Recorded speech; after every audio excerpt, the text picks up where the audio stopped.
김혁철 대표님께서 또 어떤 종목 주의 깊게 보셨나요? 네, 제가 여쭤보려고 했는데요. 부산행 보셨습니까? 아니요, 아직 개봉을 했나요? 네, 어제 어제 개봉을 했나요? 부산행에 대해서 좀 이야기 나누려고 하는데요. 지금 사실 뉴스를 틀면 부산행에 대한 뉴스가 상당히 많이 나오고 있습니다. 최대 사상 최고다라는 이야기들이 많이 나오고 있는데 저는 그렇게 생각합니다. 지금 부산행이 흥행을 얼마만큼 할지는 모르겠습니다만은 우리가 무조건 이것을 생각해서 관련주를 접근하기보다는 과거에 어떤 흐름을 통해서 움직여 왔었는지를 다시 한번 되짚어 봐야 되지 않을까라는 생각들을 해볼 수 있습니다. 자, 뉴인데요. 뉴는 태양의 후예를 통해 가지고 급격한 상승세를 보여줬다가 주가가 많이 빠지고 난 뒤에 최근 들어서 반등세를 나와줬었습니다. 사실 처음에 반등이 나올 때 부산행에 대한 기대감을 가지고 크게 반등했다라기보다는 과대 낙폭을 통한 기술적인 반등이 나타났었던 상황들이었고요. 그러다가 이제 부산행의 개봉이 임박하면서 주가가 좀 상승하는 모습들을 보여줬었습니다. 자, 어제 80만 명을 이상을 기록을 하면서 이제 흥행의 시작점을 출발했다라는 이야기들이 나오고 있습니다. 손익분기점이 300만 명을 예상을 하고 있는 상황에서 지금 예상입니다만은 훨씬 더 많은 관객들이 동원될 것이다라는 기대감들을 많이 모으고는 있는 상황들입니다. 가격적인 매력에서 부산행의 매력으로 지금 이동하고 있는 상황이라고 보실 수가 있을 것 같은데요. 과거에 우리가 흥행했던 영화들을 본다고 하더라도 영화들이 흥행하고 끝날 때까지 주가가 이어갔던 것이 아니라 이전에 상승을 하고 난 뒤에 오히려 그 뒤에선 좀 주춤하는 모습들을 많이 볼 수가 있었던 상황들이었습니다. 사실 최근 들어서 상승했던 폭이 그렇게 크지 않았기 때문에 흥행에 따라서 이제 이번 주말이 또 최대의 흥행의 시작점이 될 것 같은데요. 그러면서 오늘이나 다음 주 월요일 정도 해가지고는 충분한 파동들은 나올 수 있을 것으로 예상이 되고 있습니다만은 우리가 이것이 정말 실적에 기인할 것인가라는 것 정도는 좀 살펴봐야 될 것 같습니다. 그래서 이런 흥행감이 종목의 실적에 대한 기대감이 정말 현실적으로 반영될 것인가라는 것에 대한 의문점을 좀 가지고 보셔야 될 것 같고요. 하지만 조금 더 기대를 걸어본다 그러면 영화에 이제 성수기에 진입했다라는 점은 좀 더 긍정적으로 살펴볼 수 있을 것 같고, 추가적으로 중국 화청 미디어 태양의 후예 이제 진출했다라는 소식도 긍정적으로 바라볼 수는 있습니다만은 우리가 여기에서 너무 감정적으로 접근하는 것이 아니라 좀 이성적인 판단을 해야 될 필요성이 있겠습니다. 두 번째 종목은 케어젠입니다. 사실 케어젠 같은 경우에는 지난번에 또 박재영 차장님 또 소개시켜 주셨고 상당히 많은 분들이 케어젠 공시에 대해서 많이 보셨을 겁니다. 수시로 공시가 많이 나왔었습니다. 그럼에도 불구하고 주가는요 정말 움직이지 않았었는데 브렉시트가 끝나고 난 뒤에 주가는 상승하기 시작해가지고 지금 시가총액 코스닥에서 10위권 안에 어제 기준으로 봤을 때 8위에 올라가 있는 모습을 볼 수가 있었습니다. 사실 그렇게 움직이지 않았던 케어젠 이렇게 급등할 수 있었던 이유는 결국은 지금 시장은요 기대감이라는 것보다는 확실하게 뭔가를 이뤄내고 가겠다라는 것으로 좀 포인트를 잡아볼 수 있을 것 같은데요.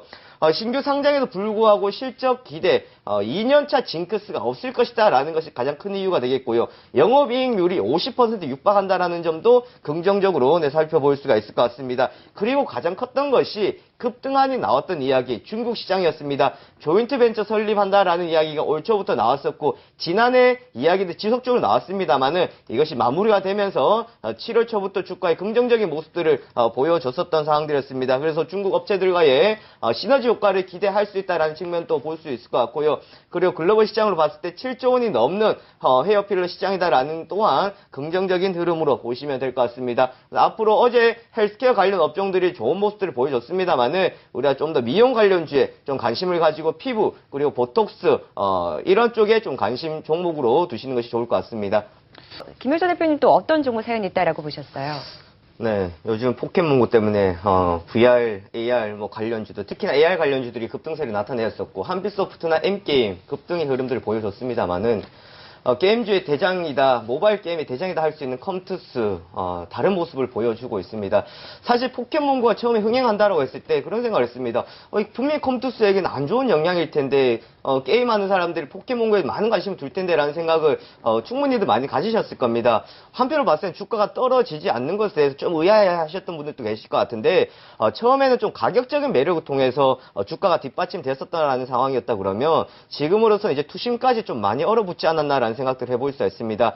외국인들의 지속적인 매수가 들어왔음에도 불구하고 올라가지 못했던 컴투스, 서머너즈 워에 대한 기대감이 많았었고 원게임에 대한 리스크가 있다 그랬었습니다. 하지만 1분기 실적 발표가 나오고 난 뒤에 그래도 서머너즈 워였다. 예상보다 훨씬 뛰어넘는 실적이 나왔다 하면서 컴투스를 긍정적으로 바라봤습니다만은 이제는 더 이상의 부인할 수 없을 정도의 좀 부정적인 영향들이 많이 있었지 않았나라는 생각을 해볼 수가 있습니다. 그렇다고 해서 컴투스가 뭐 상당히 안 좋다라는 것이 아니라 3분기 실적이나 하반기까지 좀 공백 기간이 필요하다라는 것을 우리가 좀 보셔야 될 것 같습니다. 지난번에도 한번 제가 말씀드렸던 내용 중에 텐센트가 클래시 오브 클랜 개발사 슈퍼셀을 인수했다라는 소식, 이것 역시도 컴투스나 게임빌 쪽에선 부정적인 영향을 줄 것이다라는 말씀을 한번 드렸었는데요. 지금 이것과 연관되어 가지고 이제 포켓몬고에 따른 흥행, 여기에 개발을 지금 게임을 한다고 하더라도 하반기 준비되어 있는 게임, 그리고 신게임을 개발한다고 하더라도 시간이 필요하다라는 겁니다. 그래서 조금 더 컴투스 같은 경우에는 가격적인 매력이 생긴다고 하더라도 현재로서는 좀 기간의 조정이 필요하지 않을까라는 것들 말씀드리고 싶고요. 두 번째 종목은 이제 바이넥스입니다. 사실 바이넥스도 급격한 상승 이후에 최근 좀 숨고르기를 나타내고 있습니다. 바이오시밀러의 어떻게 보면 개별주 중에서는 뭐 대장주라고 이야기할 수 있는 바이넥스였는데 최근 흐름들이 급격한 상승을 나타냈다라는 것은 실적에 대한 상당한 기대감이라기보다는 바이오시밀러 성장성에 대한 기대감으로 해석을 해볼 수가 있을 것 같습니다. 사실 지금 삼성물산 이야기들 많이 나오고 있습니다만은 삼성 바이오로직스 상장 이제 8월달 되면은 시작이 됩니다. 그 이야기는 하반기 상장 기대를 하고 있습니다만은 8월경에 심사 청구가 들어간다라는 것을 하반기 12월 달까지 가지 않고 한 가을 정도의 상장이 될 것으로 예상이 되고 있습니다. 그만큼 바이오시밀러 시장에 대한 기대감을 나타낼 수 있을 것이다라는 것을 보실 수 있을 것 같고요. 거기에다가 뭐 실적적인 부분들도 이제 점차적으로 좋아지고 있다라는 점 또한 긍정적으로 살펴볼 수가 있을 것 같습니다. 추가적으로 레미케이드의 바이오시밀러 성공 가능성이 있다라는 점인데 니치이코 제약이었죠. 마케팅 파트너사 니치이코 제약이 지난주였습니까? 니치이코 제약이 미국 세전트 제약을 8,500억 원에 또 인수했다라는 소식도 긍정적으로 같이 한번 풀어볼 수가 있겠습니다. 대표님 또 대응할 만한 전략 어떤 걸 제시할 수 있을까요? 네, 지금 투자 심리는 충분히 살아있다고 볼 수 있겠습니다. 하지만 항상 2,100포인트, 2,100포인트 심리적인 매물에 부딪혀 있다라고 보시면 될 것 같은데요.